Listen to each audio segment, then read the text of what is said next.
I found a letter from my future self. You ever have one of those mornings where you wake up thinking today is going to be boring, ordinary, and then bam, your life decides to pull a 180? Yeah, that was me yesterday. Well, yesterday and today, depending on how you look at it, because things were already messy. I live in a tiny apartment in the city, third floor, no elevator. My life is, in the grand scheme of things, kind of vanilla. I work in marketing for a company that treats creativity like a mythological creature, something you hear about but never actually see. My social life is mostly binge watching TV shows I've already seen 5 times, scrolling through memes and pretending I'm going to cook something healthy that ends up being 3 packets of ramen.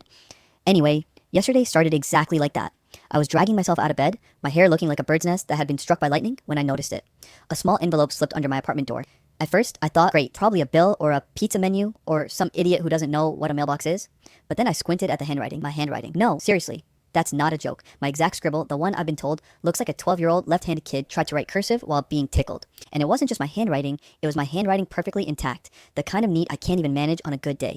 I stared at it for a solid 30 seconds before I picked it up. My apartment is small, so the echo of my heartbeat in my own skull made it feel like some horror movie. I tore it open. Inside was a single sheet of paper, yellowed like it had aged decades in a musty attic. My eyes darted to the top right corner and froze.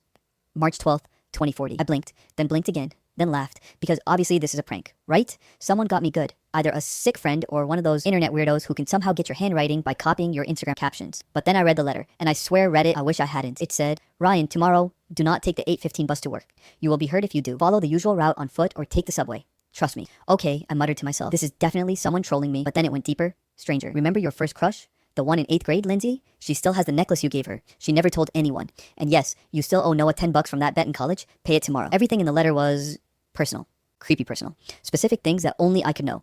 My first crush. A bet I'd totally forgotten about until it was written in front of me. The words felt like they were crawling into my brain and rearranging my thoughts. I laughed nervously, shoved the letter in my pocket, and decided to ignore it. That's a reasonable reaction, right?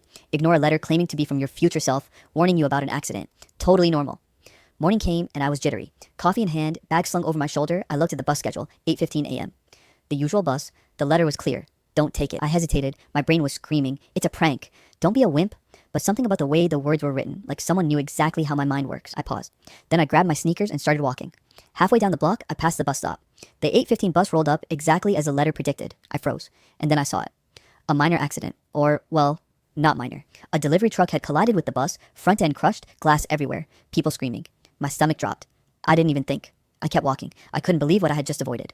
By the time I got to the office, I was pale, shaky, and completely rattled. Lena, my girlfriend, noticed immediately. She's sharp that way. What happened? She asked. I held up the letter. I don't even know how to explain this. Something saved my life today. She laughed. Ryan, full story link below.